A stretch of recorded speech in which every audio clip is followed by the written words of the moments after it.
Dan, how are you, man? It's Tiki and Tierney. How's spring going for you so far? Hey, good morning, guys. How are you? Doing well. Well, I You mean, know? we've had better springs, but the good news is that our guys are healthy, Yeah. and we got to get our pitching organized. That's always the way it goes. But once we do, we got a good, strong lineup. Got a lot of power. Our defense is strong, especially in the interior defense in the infield with Hardy and Manny Machado. And we got a good bullpen, so we got to get the starting pitching organized and see if we can make a go of it. Yeah, you're not alone. Team's always searching for frontline arms. I get that, Dan. And, it's easy. Start with Machado. It's easy because of the knee issues and the time missed. It's easy to forget how young he is. And I don't know if everybody realizes the power that like when he came up, he was a gap-to-gap doubles hitter, but he's turned into a home run hitter, and he's become the star that many of us thought he would be. Well, he's a big-time talent. He hit a bunch of doubles in the minors, and everybody said those doubles are going to be home runs once he matures and gets some experience in the big leagues, and that's what happened last year. But he also stole 20 bases, so not a lot of players have the capability to hit with power, hit with average, and steal bases, but Manny certainly does, and he's been one of the top defensive players in the business the last couple of years. So he's just an awesome talent, and we're glad we have him on our infield. Yeah, another guy who battled some injuries for you was Matt Wieters, your catcher. He had the Tommy John surgery, and I remember hearing, I was like, he's not a pitcher. What's going on with that? But he came back in the end of last year, middle of last year. Where are we expecting him to be? Because he's such an offensive force for this team when he's healthy.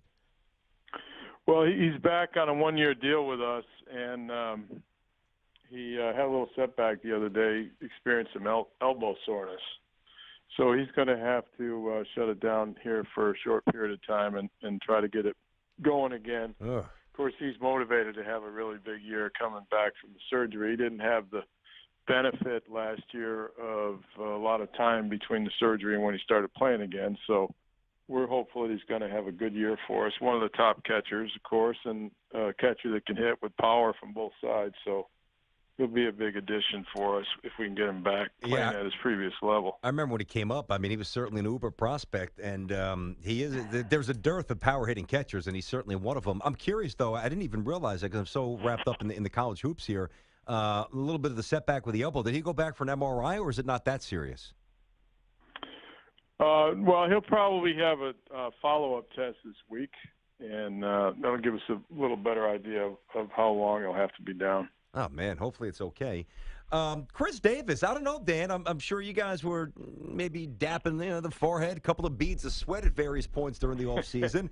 I mean, that was a protracted negotiation, and I thought there was a chance Chris Davis was going to leave. Did you ever think there was a point where he was going to be an ex-Oriole? Well, if there's one thing we heard from our fans this winter, it was, sign Chris Davis. He had two dynamite years with the team, 15 and 13. And he's a prolific power hitter. The fans like to see him hit, and he's done some really good work for the Orioles. So we're glad he came back. The Oriole ownership made a long-term commitment to him, and Chris made a long-term commitment to the Orioles. And we're looking forward to having him anchoring our infield. And he's a really good kid. He's got some great values and good work ethic. And, it's good for the club to have that stability in the lineup, and also he's very, very popular with our fans.